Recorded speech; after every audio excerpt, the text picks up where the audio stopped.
لله نحمده ونستعينه ونستغفره ونعوذ بالله من شرور أنفسنا ومن سيئات أعمالنا من يهده الله فلا مضل له ومن يضلل فلا هادي له أشهد أن لا إله إلا الله وحده لا شريك له أشهد أن نبينا محمدا عبده ورسوله صلى الله عليه وعلى آله وصحبه أجمعين. أما بعد, brothers and sisters in Islam, Assalamu alaikum wa rahmatullahi wa barakatuh.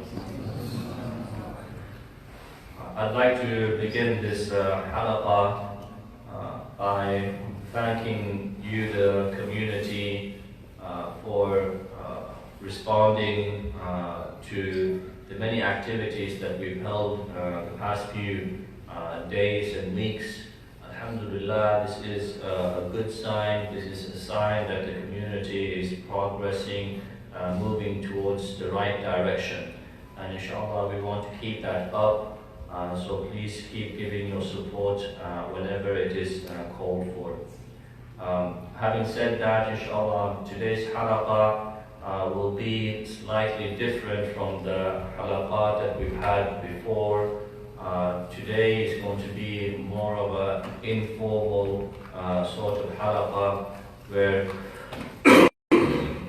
I want to touch on a general subject, and inshallah the following week we will hopefully inshallah carry on with the halaqah that we've done before in terms of one specific topic that we try to cover in our number of weeks.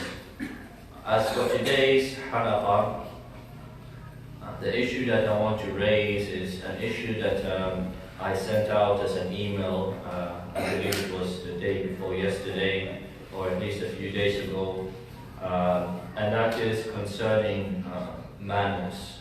It is a topic that we cover many times in lectures and we cover in khutab. And every time we get a chance, we try to remind ourselves of the importance of manners.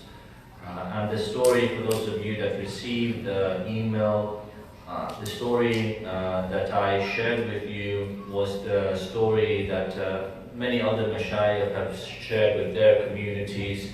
And the story goes that a young boy wanted to start practicing. He was interested in Islam. And he wanted to take the religion more seriously. And he was young, a teenager. So this young man or young boy came to the masjid, and because of the interaction that he had at the masjid, one man spoke to him harshly, made something clear to him in a very rude way, even though this man was saying the truth, was telling the boy the truth. That, when the thing that he was saying was that the boy's prayer was in danger. Why? Because the boy was dressed in a way that was not suitable, was not fitting for salah. This was true, meaning when you come to salah, you have to make sure that your awrah is not exposed. If you're wearing a shirt that is too short, that does not cover you properly, that when you bend down and when you do certain movements, then your body becomes exposed, then you need to change that clothing into something more fitting. So the man made that clear to the boy. He said that what you're wearing is not fitting for salah. However, the mistake that the man made was that he came down on the boy like a ton of bricks. He did not have any mercy at all. And he told the boy off in a very harsh and rude way. And this led to the young boy losing hope and not wanting to come back to the masjid. And this is human nature. This is human nature. If someone, regardless of how truthful a statement is, if you say it in a particular way that lacks manners, that lacks mercy, that lacks compassion and consideration, it doesn't matter even if you are Rasulullah sallallahu alayhi wa sallam, people won't accept that from you. And this is, and we'll mention that later on, this is one of the ways that helped the Prophet ﷺ for his message to be accepted. Now, coming back to the story that I shared, this young boy lost hope in the masjid because of that one interaction. Should he have lost hope just because of one interaction? No. You meet many different types of people in the masjid. Just because one person, just because you bump heads with one person, does not mean that you should leave the masjid. Okay? So I just don't want people to misunderstand. People are different. Doesn't mean just because you're a Muslim that you have to get along with every single person. At the very least, you have to be respectful and you give the person, the respect that they deserve. But it doesn't mean that you have to be buddies. It doesn't mean that you have to be friends with every single person that comes to the masjid. So this young boy now, he did not want to come to the masjid. So he still wants to use that time for something else. When you're young, you have a lot of spare time. If you spend it in khair, then you benefit not only yourself, but you benefit others as well. This is why the Prophet ﷺ said in that very well-known hadith that there are two ni'mah, two blessings that people are unaware of. And the Prophet ﷺ said is as-sihha wal-faragh, that health and free time. And generally speaking, when people are young, they have that free time. So this young boy looked at another way to spend his time. And what ended up happening was he found his way to a pub, right, where they drink alcohol. So he entered this place, and once he entered, he was so nervous that when he ordered his first beer, he ended up spilling it on himself. And he started apologizing. Now, the bartender was a person that had encountered many people before, right? He was a people's person, and he had those skills, those social skills. So he was smiling at the young boy, telling him, don't worry. Accidents happen. It's not a problem. And he cleaned up the mess himself, the bartender. And he said, you know what? I'll give you a free drink. It's on the house. A complimentary drink. He knew that this guy, this young boy, was new. He's trying to bring him closer. He's trying to get a regular customer. So subhanAllah, this bartender understands that through manners, good manners, you're able to win people's hearts over. And the story, to my knowledge, it ends there. Inshallah, we hope the best that this type of people are brought back to the masjid, and Allah subhanahu wa ta'ala guides them. But for many people, that might be the last interaction that they have with Muslims, the last interaction that they have with the masjid. And this is a very sad reality that, subhanAllah, we talk about da'wah on many different levels. We have to spread the da'wah. But what we actually do is we push people away from Islam through our own actions because of the lack of the akhlaq.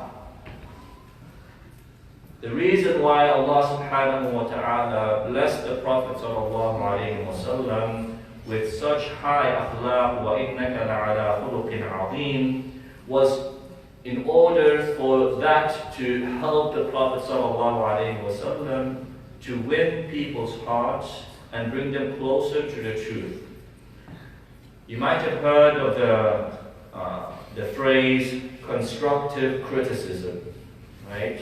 When you try to give feedback to someone or tell someone something in a way where you're not attacking the person themselves, but you're trying to make an issue known and you're focusing on making the situation better. This concept is actually an art form in itself. And by that I mean not everyone is suddenly good at it. It's something that you have to train, it's something that you get better at. And this is the aim in Islam. Another misconception that people can get from this story or similar stories is that the right way to deal with people is to keep silent, keep quiet, and not mention the mistakes that people do. This is wrong. If you see someone making a mistake when it comes to the religion, then it becomes wajib upon you to advise that person. But what we're talking about is how should you advise the person. You need to think about it. You need to have a plan. Not just that you see something that is bad and you have a reaction just there and then. Because most of the time when that happens, then you regret that. You think to yourself later on, I wish I had thought of it a bit more, had a plan, how to approach the matter, and so on. Now, the Prophet ﷺ, throughout his interactions, time and time again, we see him having the best of manners, and we see him doing things that might seem strange to us, but it is because we are so far away from the manners of the Prophet ﷺ. One day the Prophet ﷺ was sitting with some companions. And throughout the speech and the interaction that they had, what ended up happening was the Prophet ﷺ, he mentioned a group of people who would enter Jannah without any reckoning, without any punishment. They would enter Jannah without any hardship. So when the companions heard this from the Prophet ﷺ, they asked the Prophet ﷺ, "O Prophet, ask Allah subhanahu wa ta'ala to make us from amongst these people." One person asked, the Prophet ﷺ said to that companion, "Anta minhum," you are from amongst these people. Now the other companions, they saw an opportunity, so they wanted to ask the same thing. And when other companions asked, the Prophet ﷺ replied to that companion saying, "Sabaqaka biha Ukasha." Sabaqaka biha Ukasha, meaning that Ukasha, the companion that asked first, preceded you in that virtue. He took it home. Now it's a simple statement, right? Just one sentence. But the scholars in Islam, they say this shows how beautiful the character of the Prophet ﷺ was.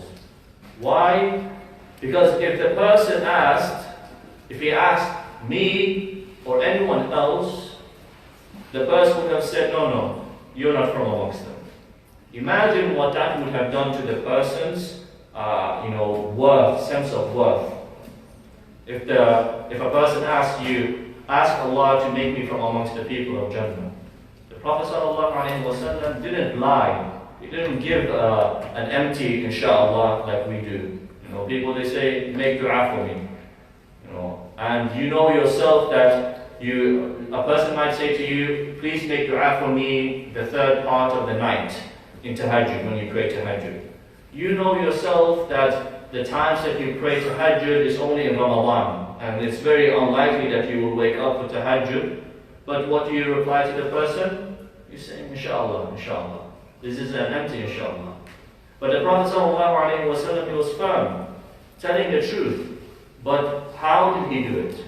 He did it in a very beautiful way, in making the truth known, and at the same time, not damaging the self-worth of that companion. He said, this other companion preceded you. He received that blessing. And the story ended there.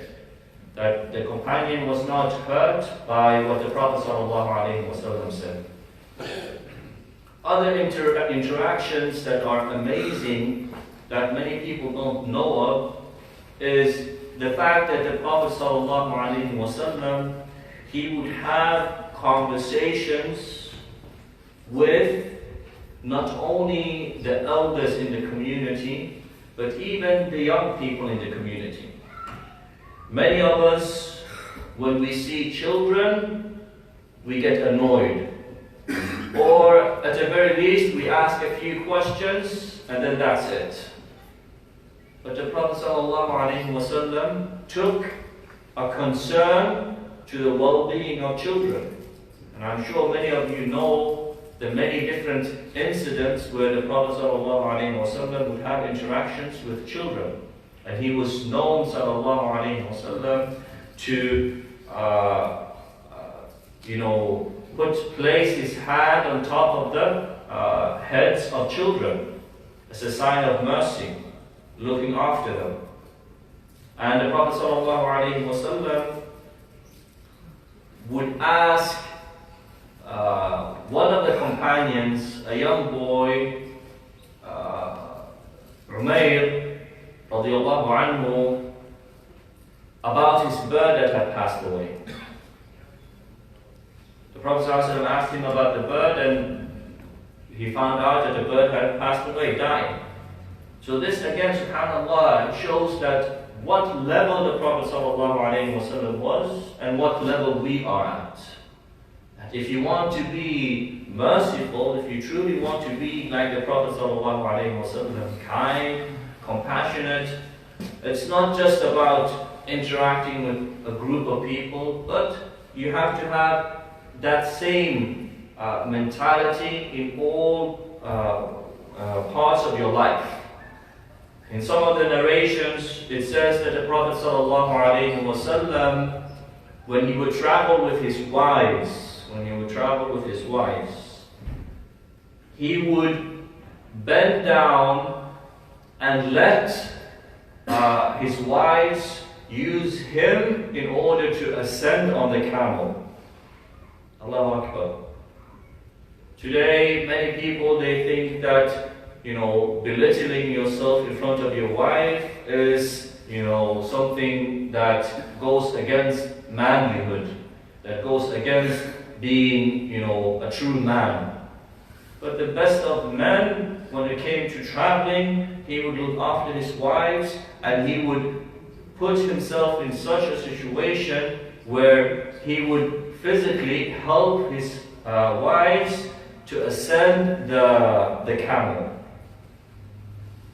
And these are just glimpses, just short, simple, looks into the life of the Prophet ﷺ. And again, I feel that the problem for many Muslims is that we study the seerah of the Prophet ﷺ. But when it comes to the action part, there's some sort of inconsistency. We know the ahadith. Many of you might have heard about the Prophet ﷺ's interactions with young children. The Prophet ﷺ's interactions with women, with his companions, and so on. But when it comes to implementing it, it is completely different. And I believe 110% that if Muslims practiced Islam the way that the Prophet ﷺ practiced it, or at least as close as possible, then the world would be different. People would not be running away from Islam, but they would be running towards Islam, being intrigued. And again, the theory aspect is one element of knowledge.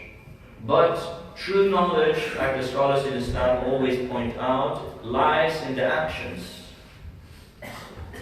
And in the same way, like a few weeks ago when we had one of the guest speakers, telling us, teaching us how to implement the love for the Prophet ﷺ.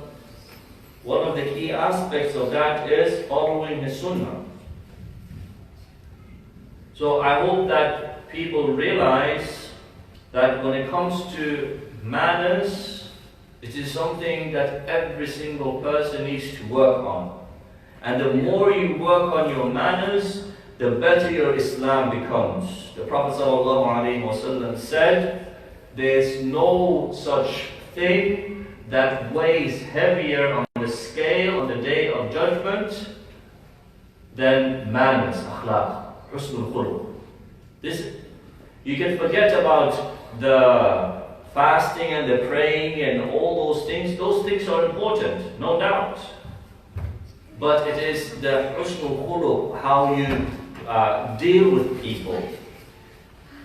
And the way that you deal with people has an effect on your relationship with Allah subhanahu wa ta'ala. How so? A person becomes easygoing. He's easygoing, he's nice. Every time you see him, he smiles, and people will love him for that. People love people who are open, who are easygoing, generous, those type of people. By nature, every single person loves that person. Now, if, let's say, something happens to that individual, they get sick, what do you think the community is going to do? The community is going to remember this person. If this person passes away, dies, even though they might have been dead 5, 10, 15 years, they'll still be remembered by people. Every time they mention, there's something good that is mentioned about the person. Oh, that person, may Allah have mercy on them. They did such and such. I remember when I used to meet with them, and they were always kind to me. And this kindness is something that is remembered. And in that remembrance, at the very least, people will make dua for you after you pass away. And this is just one simple, outcome of having good manners. And the lack of good manners is evident in the story itself. That instead of being a da'i, someone that calls towards Islam, you actually become a person who pushes people away from Islam. And that goes against the advice of the Prophet ﷺ, his instructions, when he said to his companions, بَشِّرُوا وَلَا تُنَفِّرُوا وَيَسِّرُوا وَلَا تُعَسِّرُوا, meaning give people glad tidings, speak to them in a way that gives them hope, encourage them to do good. وَلَا تُنَفِّرُوا, and do not make people run away from Islam. When you come with the message of Islam, you should give that message in a way that people will want to learn more. And this is why it is from the hikmah that when it comes to teaching people about Islam, you look at the person, what situation they are in. If they need to be reminded by the punishment of Allah, you remind the person of the punishment of Allah in a good way. And if the person needs to be reminded of the mercy of Allah, then you remind the person of the mercy of Allah subhanahu wa ta'ala. So in Islam there's always that balance. And that hikmah comes with time and it comes with knowledge. So I do not wish to make this short reminder very long, but I hope that at the very least we take home, the benefit that we take home from this is that every single person listening to this short reminder tries, at least for however long they can, that they keep trying. Every time they fall short, that they try again and again. And like I said, it is through the akhlaq that a person becomes a better Muslim. And when you have better akhlaq, when you have better manners, people will notice. People will enjoy your company. People will want to be around you. And you will be the best ambassador for Islam in your community. And again, this akhlaq is not only for the Muslims, and I'm sure you know this very well. It is even more important, and I'm talking not only to the elders in the community, but also the young children, that when you go to school, if you become known as someone that is hardworking, someone that is dedicated, someone that is nice, that shares with others, then people will associate that with your family, they will associate that with your, where you're from, and with your religion as well. So when you live amongst non-Muslims, this is even more important. And the Prophet ﷺ, many people, more than half of the people, and Allah Azza wa Jalla knows best, they would come far and wide to meet the Prophet ﷺ, without him waging a war, without him sending them a message. They just heard about the Prophet ﷺ, and they heard about the things that he had accomplished, and they took it upon themselves to travel, and they would come to Medina asking for the Prophet ﷺ. How many people come to us here in the masjid asking about Islam? Very, very few, if any. And then comparing that with the Prophet ﷺ. And like I said, most of us, instead of giving Islam a good name, like the companions did, we give Islam a bad name. The children that are the worst at school are Muslim children. The men that cheat the most at work are Muslim men. The women that backbite the most and gossip are Muslim women. So things have changed, completely changed. And it's never too late to do something about it. They say, and inshallah we'll conclude with this, they say, never ever think it is too late to change. If Shaitan tries to scare you with your past, meaning if Shaitan comes to you and tells you that, you've done so much wrong, this and that, then remind Shaitan about your future, that you have a future, that you can change all that. And this is the point of this short reminder, that is for us to take heed, not only for us to listen and nod our heads, but it is for us to come with a change. And inshallah, just before we conclude, I have one question, and inshallah we'll do it quickly.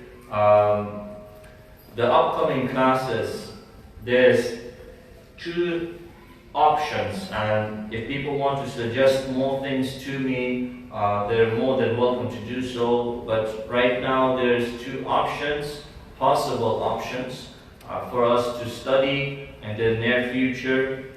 One is Alamat Sa'a, the signs of the last hour, and the other option is Qasasul Anbiya, the stories of the prophets alayhimus salam. So just to make it simple, anyone that might be interested in Alamat Sa'a, the signs of the last hour, could you please raise your hand to see where people might lean towards. If you're interested in knowing more about the last hour, please raise your hand now if you want that to be the upcoming class. Okay, and the Qasas al-Anbiya, the stories of the Prophets alayhimus salam, if you want to know more about that, please raise your hand. Yeah, of course. MashaAllah. So I think people, the majority is on that. I have a question. Yes, Alex. We are very interested to know about the Qasas al-Anbiya, story and everything. Yes. But I think many of us don't know how to pray perfectly. Right. How about to give a series of lectures Yeah. on perfection, how we can make ourselves perfect? Right. Example of that. That's very important. Inshallah, we'll put that down as well. But between those two issues, the two topics rather, Qasas al-Anbiya, I hope that people that are leaning towards Qasas al-Anbiya, it is not because when you go through the stories of the Prophet, people they like to hear stories and they just lean back and they become a little bit disengaged. So inshallah we'll try, if we do the stories of the Prophets, we'll try to make it interactive and ask questions and do things like that. So most likely, and this is not the final thing, we have other suggestions as well. If from now until then, if you have any suggestions, please contact me and let me know. So as for now, inshallah, we'll conclude here. وجزاكم الله خيرا وبارك الله فيكم. السلام عليكم ورحمة الله وبركاته.